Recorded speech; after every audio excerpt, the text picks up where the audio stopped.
Today's top stories. Restive hoteliers demand urgent industry tax breaks after the Sandoz deal. The Barbados Workers Union meets to plan the next stage in the water workers' strike. And Scotland lays out its manifesto for independence from Britain.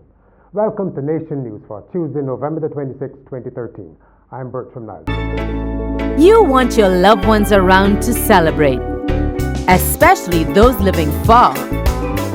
And with Digicel Top-Up, Dad can help you bring life to the party and be part of the celebration. Ask him to send you Digicel Minutes. Receive free instant additional credit. Stay connected here and there. Ask your family abroad to send Digicel Minutes today. The Barbados Hotel and Tourism Association is stepping up pressure on the government to offer nationwide concessions in line with those given to Sandoz. The Jamaican chain has received tax breaks of up to 40 years to run two properties, including the former Ammon Village in St. Peter. After the association's members met today, Executive Vice President Sue Springer said they would soon be meeting with General Secretary of the Barbados Workers Union, Sir Roy Trotman, to discuss the Sandoz issues. Ms. Springer says her organization welcomes Sandoz, but it just wants a level playing field, as benefits to only one hotel will not help the tourism industry. Tourism is the industry to drive the economy.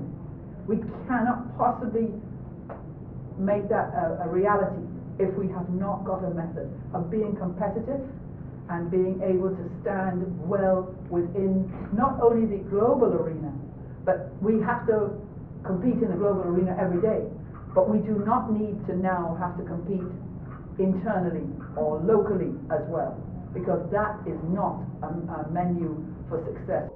The Executive Council of the Barbados Workers Union is meeting in an emergency session at this hour.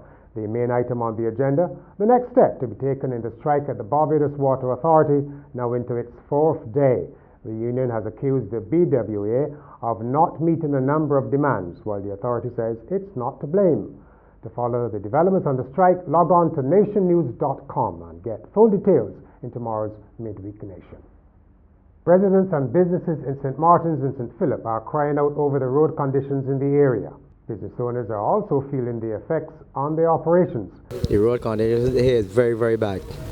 You got the teachers over here complaining, but they ain't complaining to the right people. You got the parents, and the other day, our lady coming across here to bring a message to me, broke her ankle right there in the road. We had to lift her back across. You know what I mean? My business fall down a lot. I don't know how long I can hold on dealing with business in this condition.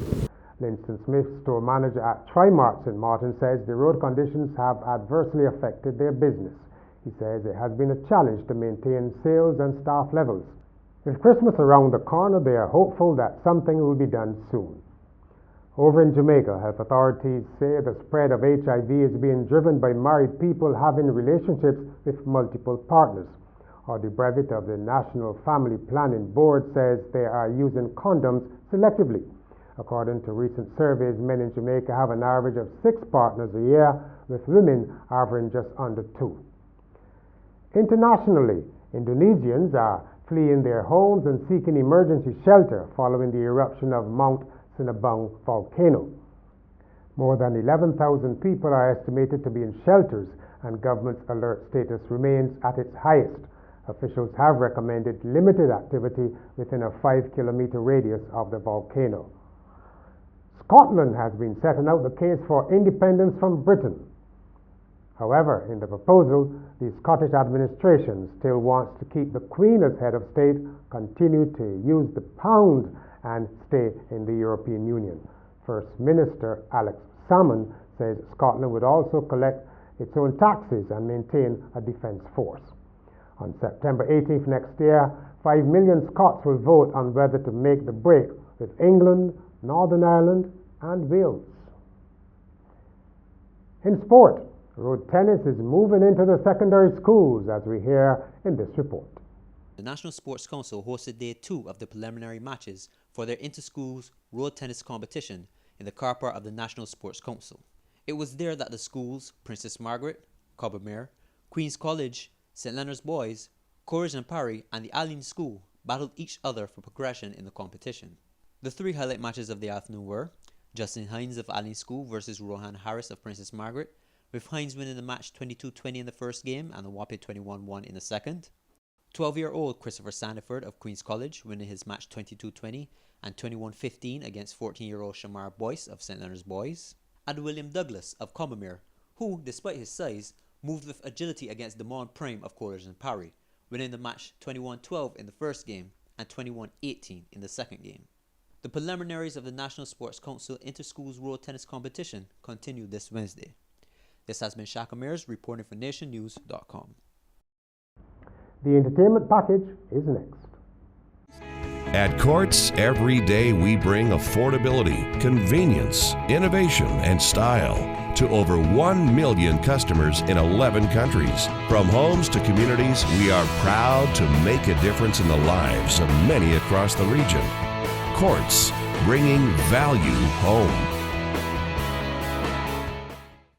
Hi, I'm Leanne Worrell, and this is your entertainment package.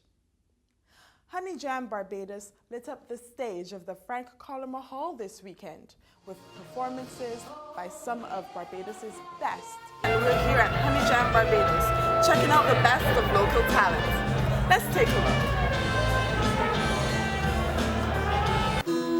Mary Martha crying as they dawn, as their brother was laid in with two.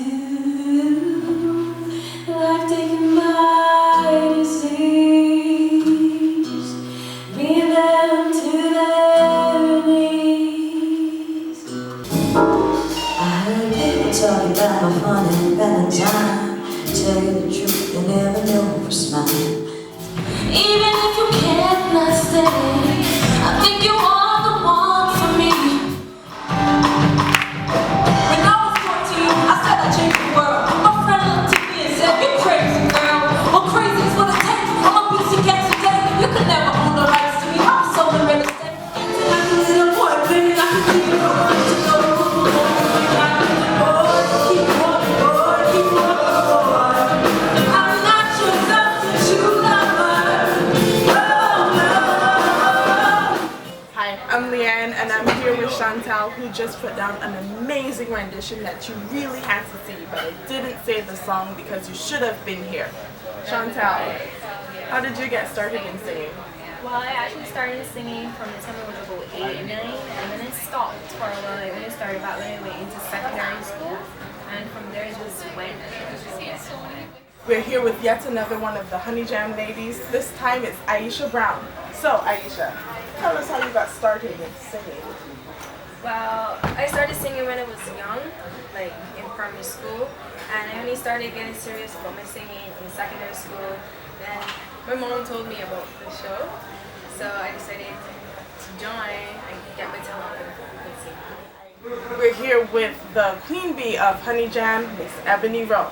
So Ebony, tell us about the response to Honey Jam 2015. The response has been phenomenal. The artists were fantastic. And Honey Jam is not just the show, it's a series of events, and we do some developmental workshops, songwriting workshop, vocal performance, and also the business of music.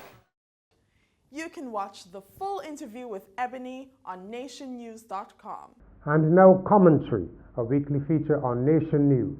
This week's contributor is Sherilyn Clark Toppin. Good evening, I'm Sherilyn Toppin, and this is our take.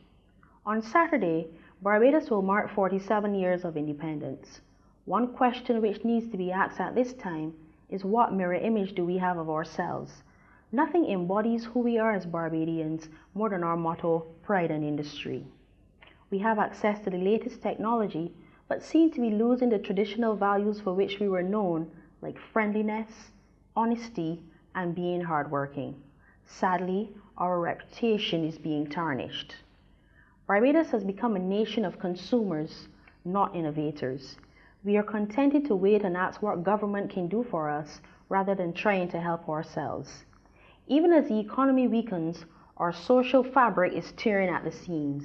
There seems to be a lot of pride, but very little industry. The question is, what will be our national response? That has been your Nation News package for Tuesday, November the 26th. I'm Bertram Niles. See you tomorrow.